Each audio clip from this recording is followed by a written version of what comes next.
Hello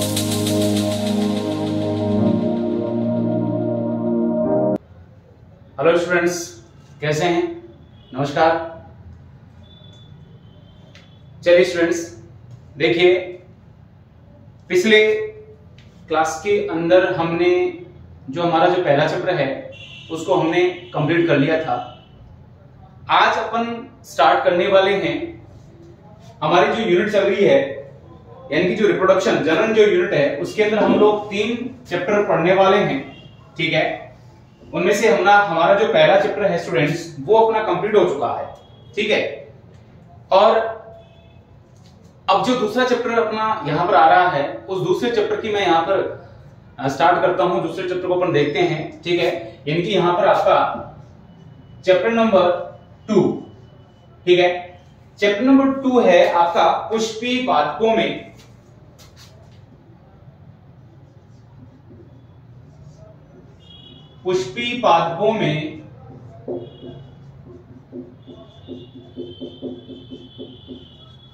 लैंगिक जनन। यह हमारा चैप्टर नंबर 2 है, पुष्पी पादपों में लैंगिक जनन, यानी कि सेक्सुअल रिप्रोडक्शन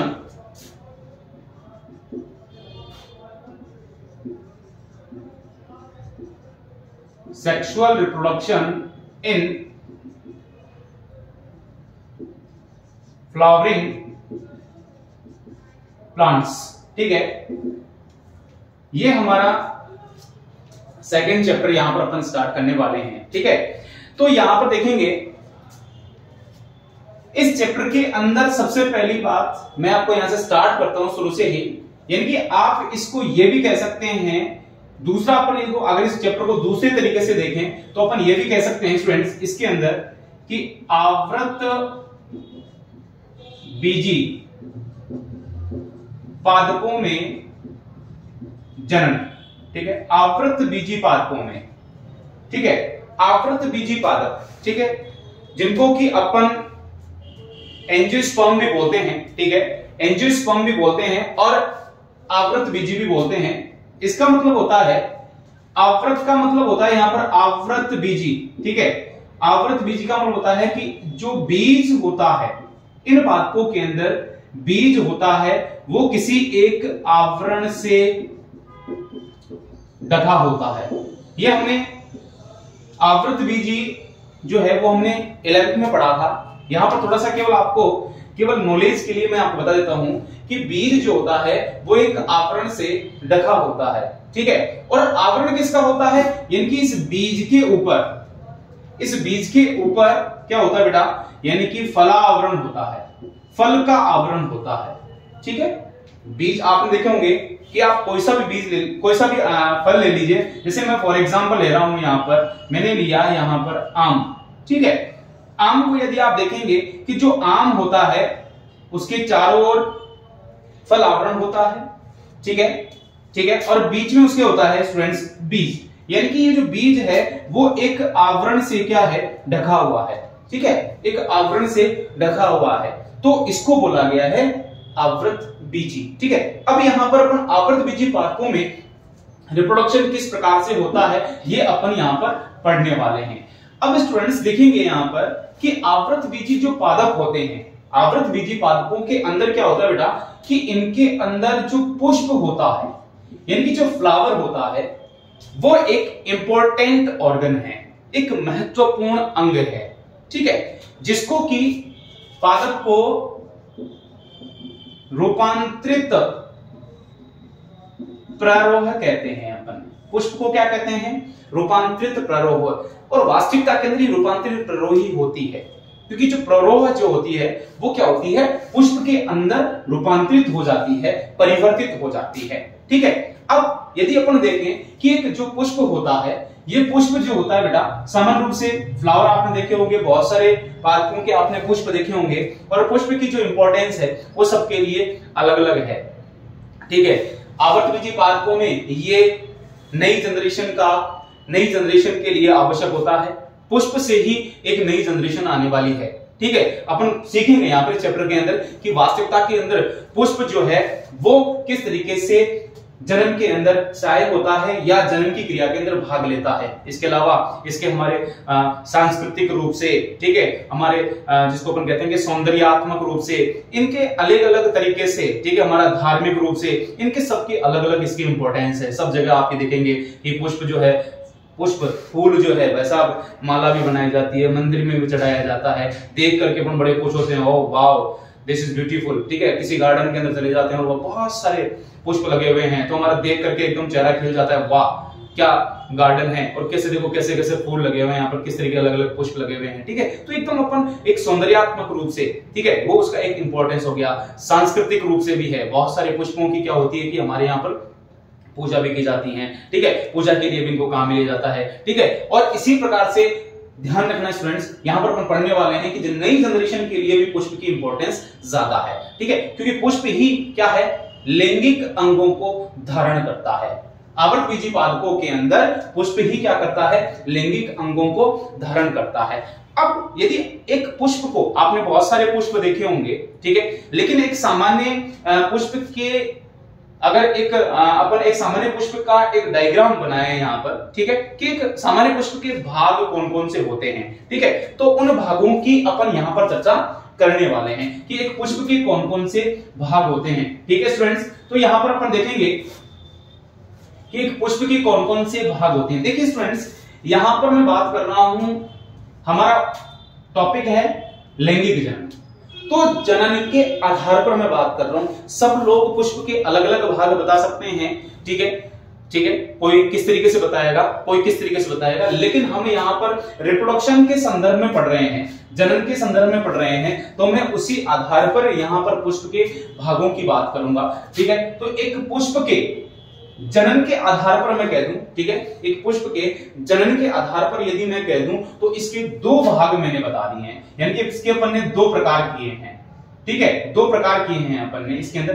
पहले आते हैं स्टूडेंट्स आवश्यक अंग, मैं फिर कह रहा हूं, यानी कि मैं जनन के आधार पर बात कर रहा हूं, यहां पर आवश्यक अंग कह दो या आप इनको भाग भी कह सकते हो, ठीक है। और दूसरे स्टूडेंट्स आते हैं सहायक अंग या भाग, ठीक है, सहायक अंग या भाग, ठीक है, क्लियर है।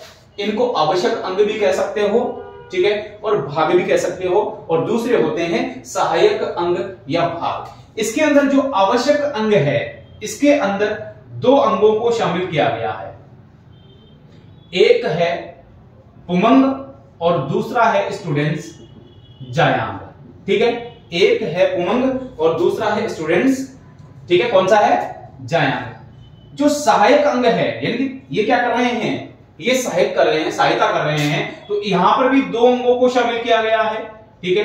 एक तो होता है बाह्य दल, ठीक है, और एक होता है स्टूडेंट्स, कौन सा होता है, दल होता है, ठीक है। यानी कि ये मुख्य रूप से पुष्प के जो भाग हैं, अंग हैं, उनको हमने दो भागों में डिवाइड कर लिया, उनको हमने दो भागों में डिवाइड कर लिया। कौन कौन से, मैं फिर कह रहा हूं, यहां पर मेरा यहां पर संदर्भ क्या है स्टूडेंट्स, जनन है, यानी कि मैं जनन के आधार पर बात कर रहा हूं कि रिप्रोडक्शन की क्रिया के अंदर वो कौन कौन से भाग ले रहे हैं, उस आधार पर मैंने केवल इसको, उसी आधार पर इसका मैंने यहां पर क्या किया है, क्लासिफिकेशन किया है। यानी कि एक होते हैं आवश्यक अंग जिनके इसके अंदर पुमंग और जायांग को शामिल किया गया है, ठीक है, और एक होते हैं सहायक अंग जिसके अंदर की बाह्य दल और दल को शामिल किया गया है। अब देखिए यहां पर एक पुष्प की अगर अपन एक अनुप्रस्थ काट का एक डायग्राम यदि एक अपन बनाते हैं तो उसके अंदर अपन किस तरीके से इन भागों को देखने वाले हैं, ठीक है। चलिए मैं यहां से इसको रब कर देता हूं और आगे देखिए इसका डायग्राम अपन बनाते हैं कि पुष्प के अंदर कौन कौन से जो भाग हैं वो अपने को यहां पर दिखाई देने वाले हैं, ठीक है। यहां पर इस तरीके से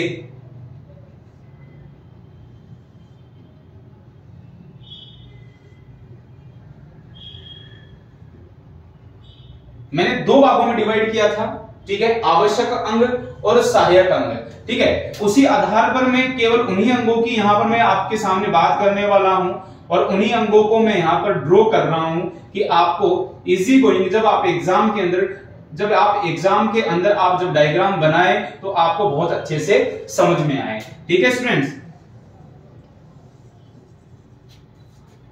केवल आपको समझने की दृष्टि से, ठीक है, हमको समझ में आना चाहिए, यानी कि कौन कौन से वो भाग हैं और कौन कौन से वो अंग हैं जो कि जिनको कि हम बहुत अच्छे से क्या कर सके, समझा सके, ठीक है। इस तरीके से यदि आप एक पुष्प के विभिन्न भागों का अगर आप, ठीक है, वर्णन करते हैं या अपन उसका अध्ययन करते हैं तो अपन इसके अंदर देखिए कौन कौन से भाग अपने को यहां पर दिखाई देते हैं, ठीक है।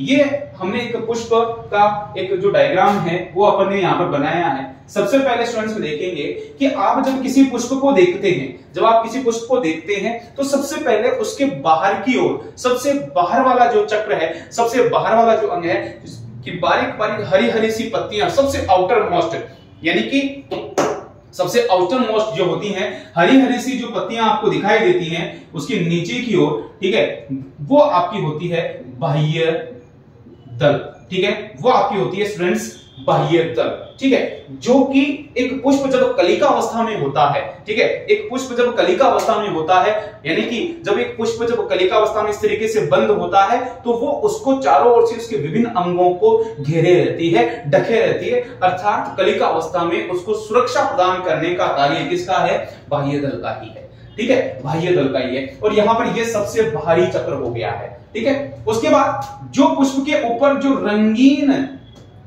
रंगीन जिनको देख करके अपन कहते हैं कि वाओ दिस इज ब्यूटीफुल, ठीक है, यानी कि बहुत सुंदर दिखता है, सुंदर दिखता है, जो रंगीन होते हैं, ठीक है स्टूडेंट्स, वे होते हैं दल, ठीक है, वे होते हैं दल होते हैं। उसके बाद ये इसके अंदर आप देख सकते हैं ये पुंकेसर, ठीक है, पुंकेसर किस तरीके से एक जो कुमंग अपना होता है, जो कुमंग होता है उसकी एक यूनिट होती है, उसकी एक इकाई को अपन पुंकेसर कहते हैं, अपन आगे अभी चर्चा करने वाले हैं, ठीक है।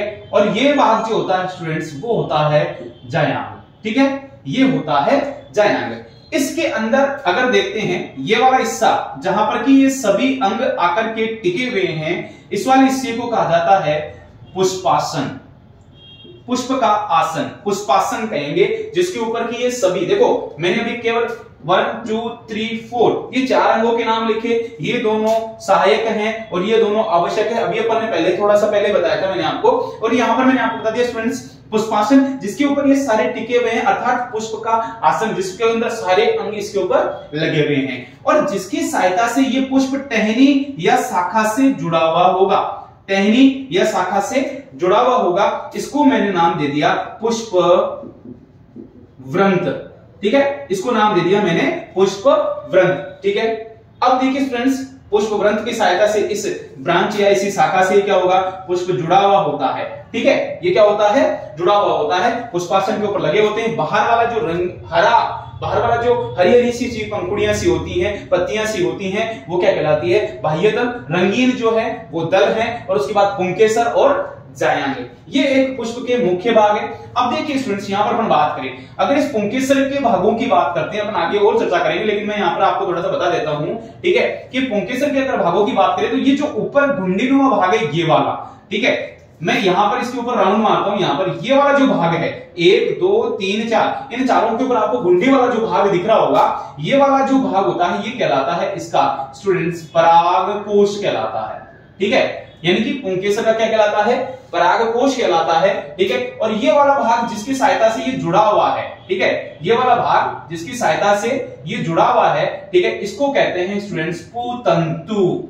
इसको कहते हैं पुतंतु, जिसकी सहायता से यह पुष्प के ऊपर जुड़ा हुआ है।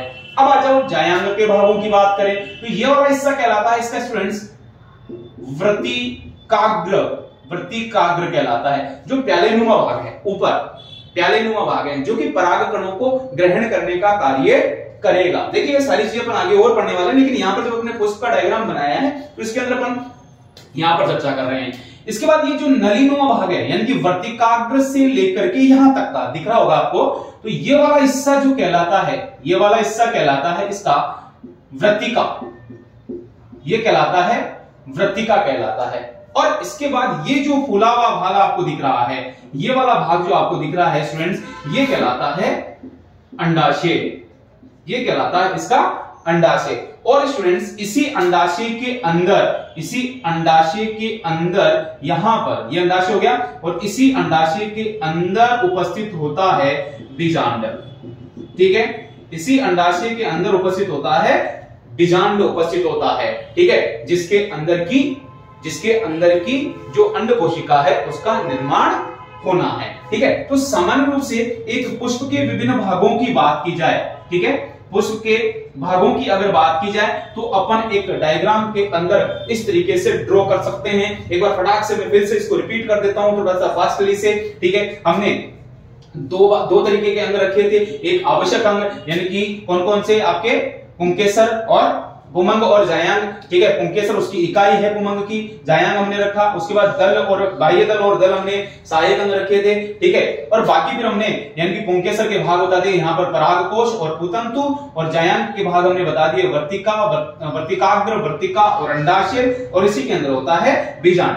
ठीक है, ये पुष्प ग्रंथ जिसकी सहायता से पुष्प शाखा या टहनी पर लगा होता है और पुष्पासन के ऊपर ये सभी अंग लगे होते हैं। ठीक है, तो ये यहां पर बात हो गई हमारी एक पुष्प के विभिन्न अंगों की। ठीक है, अब अपन आगे चलने वाले हैं। यहां पर देखिए एक एक चीज का आपको यहां पर डायग्राम के द्वारा मैंने आपको बता दिया है कि किस तरीके से कौन सा हिस्सा, कौन सा भाग कहां उपस्थित होता है, उसका कौन सा हिस्सा क्या है। जब अपन इसको जब अलग अलग भागों की चर्चा करेंगे तो आपके दिमाग में ये डायग्राम होना चाहिए कि हमने किस तरीके से इसके विभिन्न भागों की चर्चा हमने करी थी। अब देखिए स्टूडेंट्स, मैं आपको जब अपन लैंगिक जनन की बात कर रहे हैं, यहाँ पर पुष्प पादों में लैंगिक जनन की जब बात कर रहे हैं, ठीक है, लैंगिक जनन की बात कर रहे हैं तो इसके विभिन्न जो भाग हैं कहां पर सर, हमको कई बच्चों को समझ में नहीं आता कि सर कौन सा भाग किसके अंदर है। ठीक है, और यहीं से आज की क्लास से एक चीज और बता दो बेटा मैं कि आज की क्लास में से 1 नंबर या 2 नंबर का प्रश्न या 1 नंबर का प्रश्न आपको जरूर समझ में आएगा कि कौन सा, और दूसरी बात आपको यह भी समझ में आएगा कि कौन सा भाग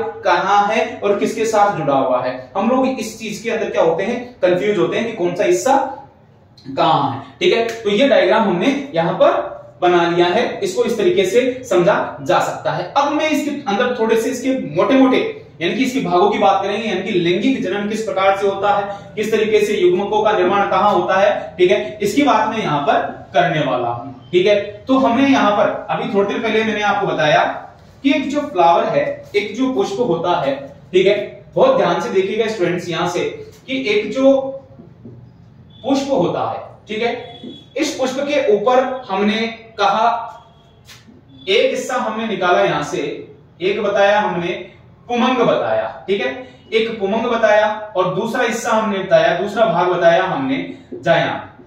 देखिए स्टूडेंट्स, यहां से आपको क्लियर हो जाएगा कि सर मैं क्या पढ़ने वाला हूं, कौन सा हिस्सा कहां है, कौन सा भाग, कौन सी संरचना कहां है। ठीक है, तो पुमंग जो होता है स्टूडेंट्स, इसकी एक इकाई पुमंग की एक इकाई जो होती है वो कहलाती है स्टूडेंट्स पुंकेसर। एक इकाई कहलाती है पुंकेसर। अब कई बच्चों को पुमंग और पुंकेसर में अंतर नहीं पता है। स्टूडेंट्स यहां पर ध्यान दे लीजिएगा कि पुंकेसर पुमंग की एक इकाई है, एक यूनिट है। ठीक है, और जायांग की एक इकाई जो होती है, देखिए वो कहलाती है स्टूडेंट्स अंडक। जायांग की एक इकाई जो है वो क्या कहलाती है, वो अंडक कहलाती है। ठीक है, इस पुंकेसर के अंदर होता है स्टूडेंट्स परागकोश। अभी मैंने थोड़ी देर पहले जब आपको डायग्राम बताया था, जब मैंने आपको डायग्राम बनाया था तो उसके अंदर मैंने आपको बताया था कि इसके अंदर साहब क्या होता है, परागकोश होता है, और इस अंडक के अंदर होता है बीजांड। अभी थोड़ी देर पहले ही हमने चर्चा करी थी, बीजांड। क्लियर है? ठीक है, पुमंग की इकाई पुंकेसर, जायांग की इकाई अंडक, अंडक का भाग बीजांड, पुंकेसर का भाग परागकोश। अब देखिए कि इस परागकोश के अंदर स्टूडेंट्स लघु बीजाणु मात्र कोशिका होती है। ठीक है, इसको आप पराग मात्र कोशिका भी कह सकते हैं या लघु बीजाणु मात्र कोशिका भी कह सकते हैं। ठीक है, लघु बीजाणु मात्र कोशिका होती है और इसके अंदर होती है स्टूडेंट्स, इसको आप कह सकते हैं गुरु बीजाणु मात्र कोशिका। ठीक है, अब इनके अंदर यानी कि लघु बीजाणु मात्र कोशिका और गुरु बीजाणु मात्र कोशिका दोनों हो गई। यानी कि इनके अंदर जब अर्धसूत्री विभाजन होता है, यहां पर ध्यान रखना स्टूडेंट्स, ठीक है, यहां पर क्या हो रहा है, अर्धसूत्री विभाजन, यहां पर हो रहा है अर्धसूत्री विभाजन, ठीक है। तो अर्धसूत्री विभाजन जब बनता है, इसके अंदर जब लघु बीजाणु मात्र कोशिका में अर्धसूत्री विभाजन होता है तो निर्माण होता है लघु बीजाणु का। लघु बीजाणु कह दो या आप इसको परागकण भी कह सकते हो, ठीक है, इसको आप परागकण भी कह सकते हो। और यहां पर जब गुरु बीजाणु मात्र कोशिका में, ठीक है, ठीक है, इसके अंदर क्या होगा, जब अर्धसूत्री विभाजन होगा, यहां पर अर्धसूत्री विभाजन होता है तो यहां पर गुरु बीजाणु का निर्माण होता है, ठीक है, गुरु बीजाणु का निर्माण हो जाता है, ठीक है। यहां तक ध्यान रखना, इसी के द्वारा आगे गुरु बीजाणु कह दो, ठीक है, गुरु बीजाणु कह दो। अब होता कैसे है ये अपन आगे पढ़ने वाले, मैं आपको यहां पर एक मोटा मोटा, इसी के अंदर परागकण के द्वारा आगे चल करके नर युग्मक, पहले नर युग्मक को भित्त और फिर नर युग्मक का निर्माण होगा और इसी के अंदर मादा युग्मक अर्थात अंडाणु का निर्माण होगा। तो यहां से देखिए, ये जो पुष्प होता है ये द्विगुणित होगा, पुमंग जो है वो भी द्विगुणित होगा, जायांग भी द्विगुणित, पुंकेसर ये भी द्विगुणित होगा, अंडक भी द्विगुणित होगा, परागकोश भी द्विगुणित होगा, बीजांड भी द्विगुणित होगा। देखिए कई बार क्या होता है, इनको पूछ लेता है कि परागकोश अगुणित है या द्विगुणित, या इनके नाम दे दिए, इनमें से किसी 5 के नाम दे दिए और उनकी सूत्र गुणिता पूछ ली कि साहब इनके अंदर गुणसूत्रों की संख्या कैसी कैसी होगी, ये अगुणित होंगे या द्विगुणित होंगे, तो ये भी हमको यहां से पता लग जाएगा। लघु बीजाणु मात्र कोशिका भी द्विगुणित होगी और गुरु बीजाणु मात्र कोशिका भी द्विगुणित होगी। और जब इनके अंदर अर्धसूत्री विभाजन हो जाएगा स्टूडेंट्स, तो यहां पर अगुणित, ठीक है। और आपको बता दो बेटा कि 2n बराबर हम द्विगुणित कहते हैं और n बराबर अपन अगुणित, ठीक है। 2n द्विगुणित और n अगुणित, n यानी अगुणित अर्थात जिसमें गुणसूत्र की संख्या आधी हो जाए अर्धसूत्री विभाजन के द्वारा, यहां पर, ठीक है। तो यहां पर ये जो परागकण बन गया उसके द्वारा नर युग्मक का निर्माण होगा। युग्मक मैंने आपको बताया था कि अगुणित होता है, हमेशा युग्मक जो होगा, गैमेट जो होगा वो कैसा होगा, अगुणित होगा। ये बात आपको बिल्कुल मैंने आपको पहले बता रखी है। और यहां पर इस गुरु बीजाणु से जब मादा युग्मक का निर्माण होगा तो वो भी अगुणित होगा, यानी कि इसके बाद बनने वाली संरचना अगुणित होगी, ये बात ध्यान रखना। हाँ, वो बात अलग है जो फर्टिलाइजेशन हो जाएगा उसके बाद की बात कर रहा हूं, वो बात अलग है, ठीक है, फर्टिलाइजेशन हो जाएगा उसके बाद की बात अलग है, लेकिन यहां तक क्या हो जाएगा, अगुणित। ये चीज हमको क्लियर होगा हमारे दिमाग में, ठीक है, हमारा दिमाग के अंदर एक फिक्स हो गया है, ये हमने देख लिया है, हमने पढ़ लिया है कि वास्तविकता के अंदर इसके अंदर होने वाला क्या है, ठीक है। यानी कि पुष्प के अंदर पुमंग, उसकी इकाई पुंकेसर, उसके अंदर परागकोश एक संरचना होती है जिसके अंदर लघु बीजाणु मात्र कोशिका होती है और उसके अंदर जब अर्धसूत्री विभाजन होता है तो लघु बीजाणु का निर्माण होता है अर्थात परागकण का निर्माण होता है। उसी प्रकार से पुष्प के अंदर जो जायांग होता है उसकी इकाई होती है अंडक, और अंडक के अंदर बीजांड पाया जाता है जिसके अंदर गुरु बीजाणु मात्र कोशिका होती है और वो अर्धसूत्री विभाजन के द्वारा गुरु बीजाणु का निर्माण करती है। ये पूरा जो प्रोसेस है, ये जो पूरा प्रोसेस है, ये पूरी जो संरचनाएं हैं, इनको अपन डिटेल में धीरे धीरे धीरे धीरे पढ़ते चले जाएंगे, ठीक है। अपन यहाँ पर इस पुंकेसर की संरचना पढ़ने वाले हैं, अपन यहाँ पर इस अंडक यानी कि बीजांड की संरचना, यहाँ पर अंडक और बीजांड की संरचना पढ़ने वाले हैं, इस परागकोश के बारे में पढ़ने वाले हैं, ये अर्धसूत्री विभाजन के द्वारा जो लघु बीजाणु का निर्माण हुआ है उसकी संरचना को पढ़ने वाले हैं। लेकिन यहाँ पर मैंने आपको ये क्लियरिफाई कर दिया है, आपको ये समझा दिया है कि इसके अंदर होने वाला क्या है, क्योंकि अक्सर बच्चे पुमंग परागकोश में ही कंफ्यूजन होते हैं कि सर पुमंग क्या है, पुंकेसर क्या है, परागकोश क्या है, और इसके अंदर ये द्विगुणित है अगुणित है, हमको यही समझ में नहीं आता। लघु बीजाणु मात्र कोशिका क्या है और लघु बीजाणु क्या है, ठीक है। इस प्रकार से ये चीज हमारे को यहाँ पर इस क्लास के अंदर आपको इस चैप्टर को, यानी कि स्टार्टिंग से हमने जो आपको एक बेस आपका जो बनाया है, एक आधार आपके दिमाग में बन गया है कि मुझे इस चैप्टर के अंदर क्या पढ़ना है, ठीक है स्टूडेंट्स, ठीक है। अब अगली क्लास के अंदर अपन मिलेंगे बिल्कुल शुरू से, यानी कि एक एक टॉपिक को, इनमें से सभी टॉपिक को अपन कवर करते हुए चलेंगे और ये भी क्लियर करेंगे कि कौन से की संरचना कैसी होती है और क्या कार्य करती है, ठीक है। तो स्टूडेंट्स आज की क्लास में इतना ही, ठीक है। बाकी फिर नेक्स्ट क्लास के अंदर अपन और चर्चा करेंगे, ठीक है। और उम्मीद करता हूं कि आप सब लोगों को बहुत अच्छा लग रहा होगा, बहुत आनंद आ रहा होगा, ठीक है। और फिर भी अगर किसी को किसी प्रकार की कोई प्रॉब्लम है और कोई किसी प्रकार का कोई कुछ पूछना चाहता है तो वो हमारे कमेंट बॉक्स में आकर के वो कमेंट करे, और जितना ज्यादा हो सके आप शेयर करते रहिए, लाइक करते रहिए, क्योंकि आप जिस तरीके जितना लाइक करेंगे उतना एक मोटिवेशन हमको मिलेगा, ठीक है, एक और नई ऊर्जा हमको मिलेगी। आपके जो लाइक्स हैं वो हमारे लिए एक एनर्जी है, ठीक है। जितना आप लाइक करेंगे उतनी एनर्जी मेरे अंदर आएगी, ठीक है। थैंक यू, धन्यवाद।